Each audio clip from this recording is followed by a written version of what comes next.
Thank you, Eileen, for joining me today in our interview and discussion about how to develop academic writing as doctoral student. So, first of all, let's tell me a little bit about your story. Why are you interested in pursuing English language teaching and a PhD in curriculum and instruction? Well, this combines two of my greatest interests. Actually, I'm sorry, let's just say three. Linguistics, focusing on the English language, teaching, and my focus is on non-native English speakers. So I have a great interest in everything international, and intercultural communication. And so what I focus on is the writing of non-native English speakers at the academic, professional, scientific level. So that combines all three. And I am pursuing a PhD in curriculum instruction because I am interested in you applying the results of my research to the development of programs that will help help students. For example, at UAlbany, my target audience is PhD students, non-native English speakers, and I'm very interested in gaining knowledge of the challenges that people from different language backgrounds face. So even if I don't know the language of the person whom I'm helping, that I will have a general idea of the type of challenges that they will face in their writing because of their language background. Oh, I see. So when did you start to recognize that doctoral students struggle with academic writing? And we're not like, I think your audience also include like even American students who are Yes, struggle with academic writing, like for example, let's say yes. writing a Act- dissertation. So for example, so even those their first language is English or their first language is something else, right? There is some common struggle that we will deal with academic writing. So when you start to recognize those problems, and what are some common problems that you think students will struggle with? okay, well, first of all, I just want to share with you something very, very interesting, and I'm glad you brought that up. A lot of non-native English speakers write better in English than native English speakers. Oh, And there's a reason why. My opinion, my experience. So I don't want to say has been studied and scientifically proven. But what happens is that, and I know this because I'm American, grew up here, is that we don't explicitly are taught writing. We're kind of taught writing by osmosis, like the teacher will expose us to writing and we're supposed to pick it up. And, using the communicative approach, that is, yes, ideal for younger students, but I believe that we need a more structured approach when we reach the high school level. And so, on the other hand, some, especially in East Asian countries, they tend to learn very rule-based grammar, yes. which a little too much, and so their writing is excellent, but they don't learn speaking interpersonal skills in English, so they struggle with speaking when they come here, but they have excellent grammar and English. And there's actually, I would say there's three things that speakers struggle with. And one thing, well, actually, I should say two. And these are related, and this is something that both native and non-native English speakers struggle with. And the first thing is called run-on sentences. And this just sounds like a basic English, grammar thing. But it is very difficult to learn what is expected in the components of the syntaxis of a sentence. And when I work with native English speakers, it's the same thing. which are sentences that, I don't want to go into the grammar here, but it's called run-on sentences.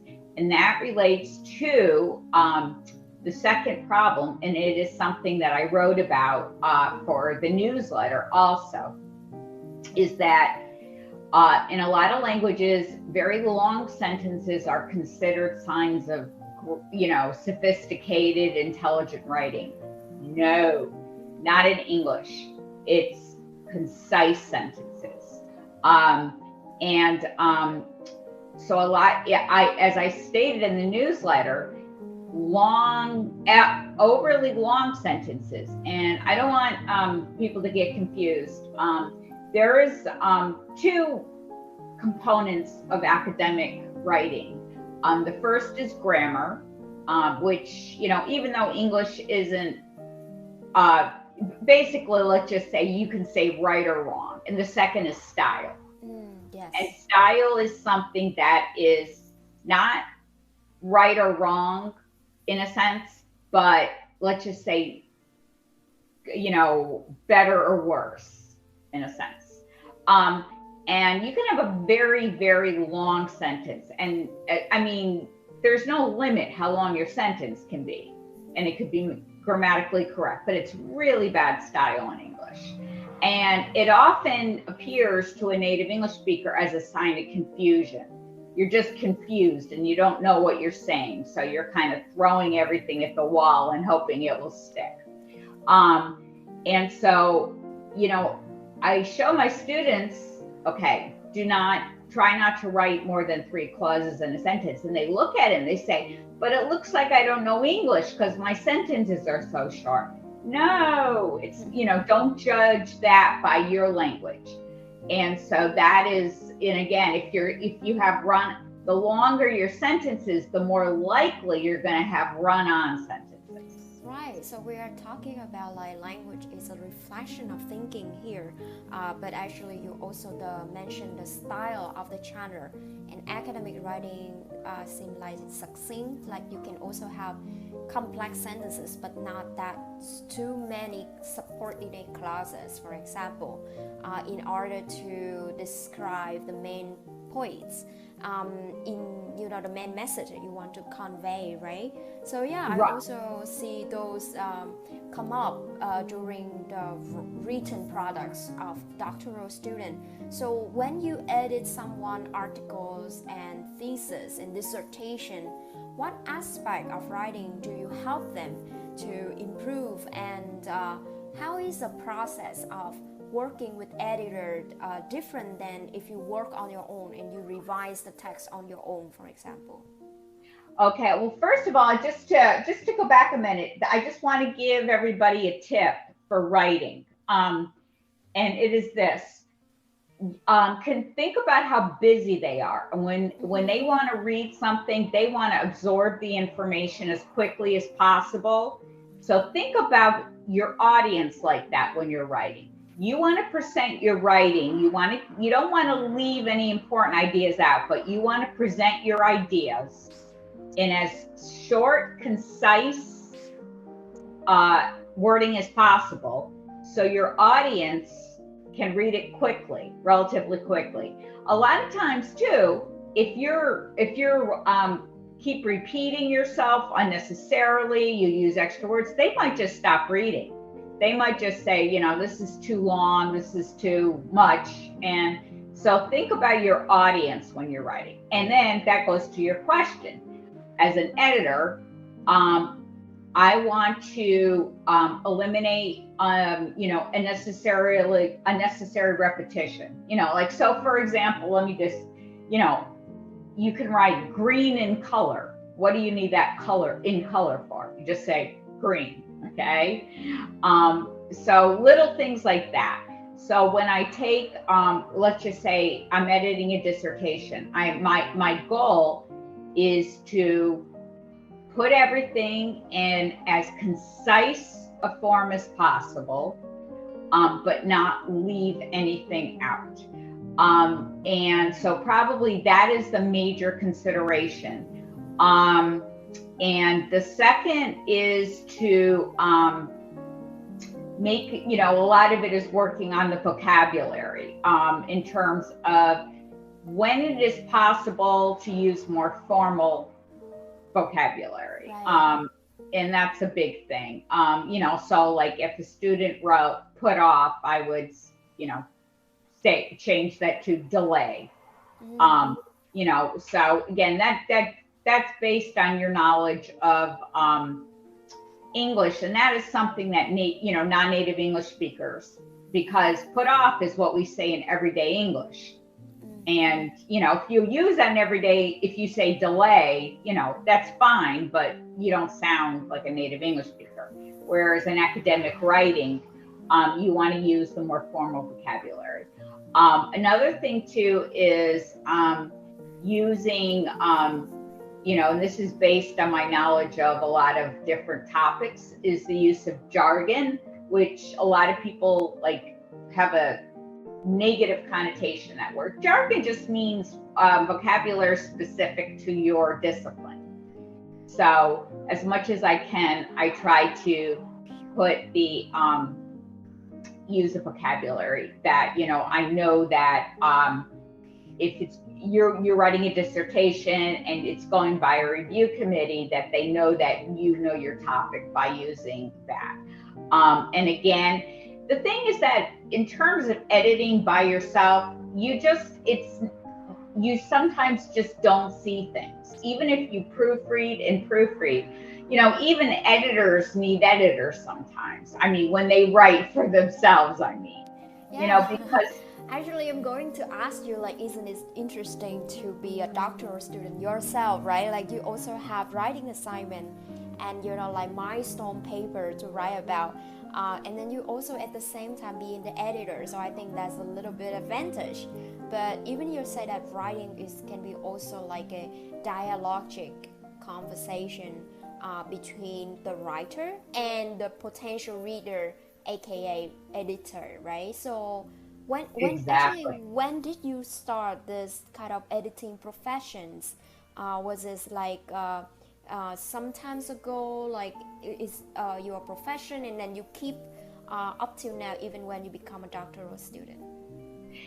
This is something I want to share with everybody, because I'm an older student, and a lot of people say, oh, I don't know what to do, and I haven't found my life calling. And I just wanted to tell them that most people kind of just fall into their profession, a lot into their interest or into the profession by a series of events.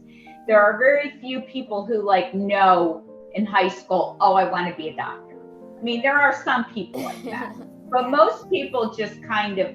So what happened is I actually, I got my degree in teaching English, a master's in teaching English speakers of other languages, and I did that. And then I just started editing, and I don't even really recall, because it was so many years ago. Yeah. How many years for a friend with your experience? Like more than 10 years, I guess? Oh yeah, I've been doing this. I've been teaching for more like 25 years. Oh, wow. And oh yeah, I'm old. And I think age is just number, but I think the podcast listener, when we listen to your story, they will laugh. I think there's a lot of doctoral students in ETAF. They come back to school to do the PhD, when they are in their 40, 50. But definitely they are somehow we call it expert by degree, and it also can be expert by experience. So I think people who come back to school at the age of 40, 50, they already gain expertise in a field, and in your field it's English teaching and editing, right? Professional editing. Mm-hmm. I mean, people are living older now, much older in the past. So education is also exactly. So our field, education, is going to be important. I think that people are going to actually maybe have two phases of their career.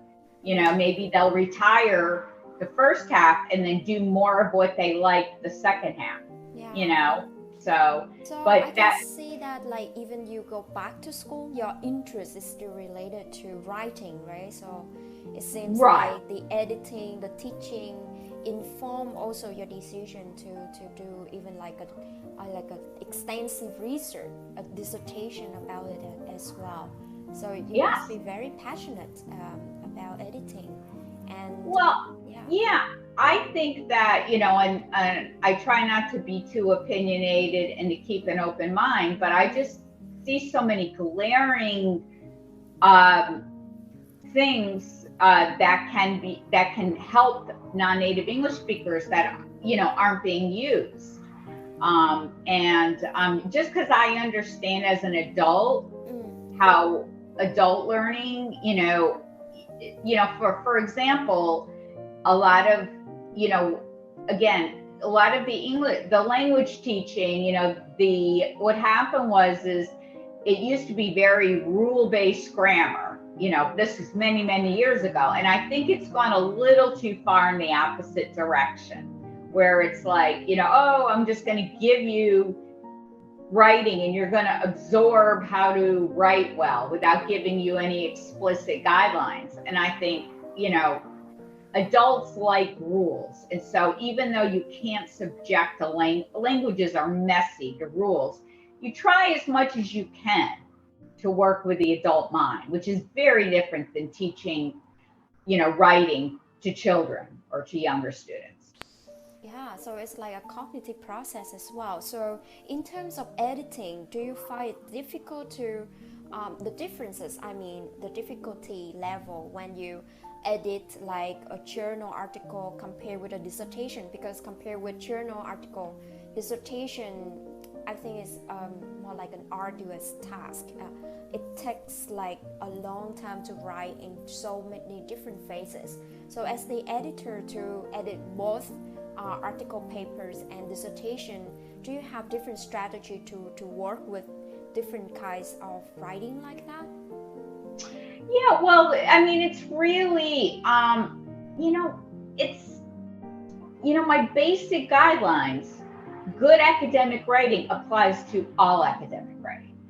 The basic guidelines, and then you just have to also add the style guide, like some, then you have to add, do I use APA style or AMI style? And then you have to go by the university standard also, or if it's an article, the journal guidelines. So really, it's just the same thing, but you have to add those. But again, it's just really a dissertation.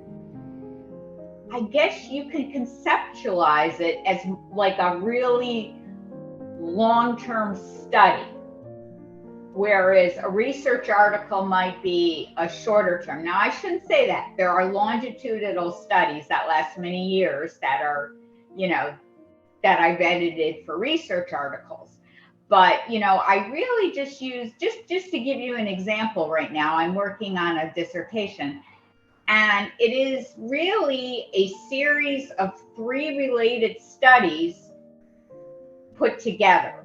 So it's kind of like a series of research articles in a sense, and then a big long, synthesis of all the findings. Now, again, of course, when you are editing a dissertation, you don't have to be so mindful of keeping everything within a word limit or keeping everything so concise. But if you want to follow the same guidelines, just because it can be longer doesn't mean it has to be longer. You don't want to use any extra words that you don't have to. Right. So again, I would say it's really, if you are a good academic writer, then it doesn't matter what genre, you want to apply the same basic guidelines. Yeah, so for those people who are not, familiar with the fact that they should have use the professional editing service, for example, do they have to think about when to come and meet with an editor? So do you think that they should come at the beginning or like during the time that they write something? So writing is a process, or should they meet with an editor and say, hey, this is my work, please help me to edit it, so like as the writing as a product? So when is the best time to seek help from the editor? The earlier the better. And that's because, and I'm talking, I don't know about any other editors, but I help my students plan also. So for a research article, that's not as time sensitive in terms of, because it's shorter, but for example, a dissertation, it's so much easier for me and for the client in terms of revision if they can give me if they give me the whole thing at once, and then it takes me longer to go through it, and then they have to revise it. If they can even just give me parts of it a little bit at a time, then I can catch any errors and tell them about it so they don't make the same errors in the remainder of the dissertation. So if they know that they need an editor, the earlier, they come to me, and then I can help them plan. I can actually help them plan it out, and it will make the process so much easier. With the research article, if they're confused about how to plan it, begin it, again, I would just say the earlier the better. Okay, yes, that's a very good advice. So yeah, we used to assume that writing, when we're done writing, and then we seek help for the editor, but actually editor can help even early on with not just only the lexical grammar level, but as Elaine say, it's also with the content delivery and the style of the whole structure, and even with brainstorming, like have somebody to think with.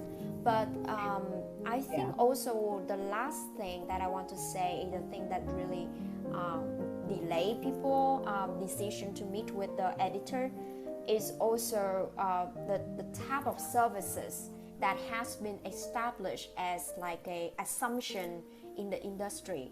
For example, a lot of journal, they have professional editing service attached to it. When you submit the paper, and they usually charge super high. So if the research receives some funding that can be used for editing and proofreading service, that's great. But for individual student, and as the doctoral student yourself, you know that doctoral student, they live on a budget. So is this any different between those, like professional company type of editing service and individual editors who work like you? Okay, that's a great question, and this relates. You belong to any like big company, right? But you are also a professional editor. So what do you think about that? Okay, well, first of all, if they do online editing, they can't go. Very few services offer can you help me bit by bit? They'll just say, no, just send it to me when we're done, and we'll charge you a certain amount by word. They don't offer, most services don't offer any planning or, guidance in, I help people sometimes with their dissertation with narrowing down their topic. And you really don't find that. Be very careful of online services. And the reason is that because it's so much cheaper for them to outsource to other countries. And I'm not saying that the English there are people in India who have excellent English skills, better than Americans. But a lot of those, if you hire someone online, a lot of times it's not edited by a native English speaker. So you have to be really careful and do research about who the editor is that you are going to use. And if you do, find someone who, if it is a US based service, it's going to be much more expensive. I would just say if it's very, very inexpensive, it's probably going to another country. And I'm not saying that's a bad thing, but it's going to be edited by a non-native English speaker. And again, there are some sites that offer planning, but they will charge you a lot of money. I have researched them. I would say that the best thing is if you know the person. Like, for example, me, I'm a UAlbany student. I know what UAlbany students face, and I know I know they're on a budget, so I can work with all of that. The problem is that it's very difficult. I advertise my services, but you wouldn't find me unless I advertised in the newsletter. So again, it's difficult, but if you I would just say, if you do need an editor, hire me, of course, but if you don't, then I would ask people that you've known, if you're a PhD student, people who have successfully written a dissertation, about if they know anybody who helped them. So I would say that even though everything nowadays is online, you can find someone to do anything online. I would say the old-fashioned way, word of mouth, is still the best. Yes, I also think that personal branding has its place, right? So when you get to know that person instead of just the company name, it also, like, writing can be your personal, and also can be an opportunity for us to work with a human, and we know that writer, editor, face to face is better for the whole process of editing, and we will know that our writing is, whenever we have question and we work with professional individual editor, we can go back and ask any questions we have. So yes, that is exactly that is so important. The other thing is, when you hire a service, if you come back with any questions, they're going to charge you extra for that. Yeah. Whereas I don't do that. I'm editing a dissertation right now for a client, and I said, when I charge the fee, I go, we will edit this until it is ready for your review board. So I guarantee that I will keep back and forth. And that's another thing. A lot of online services, a lot of times they don't allow you to directly contact the person who's editing. So you have to go say, could you ask, my editor this question for me? And they do that. There are business reasons why they do that. But again, I would.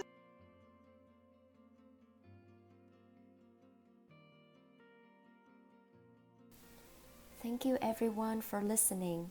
In this episode, we have talked about academic writing for doctoral students, and also talk about editing, which is a very important part of the process. Hope that you have a good time with us, and see you in the next episode. Thank you.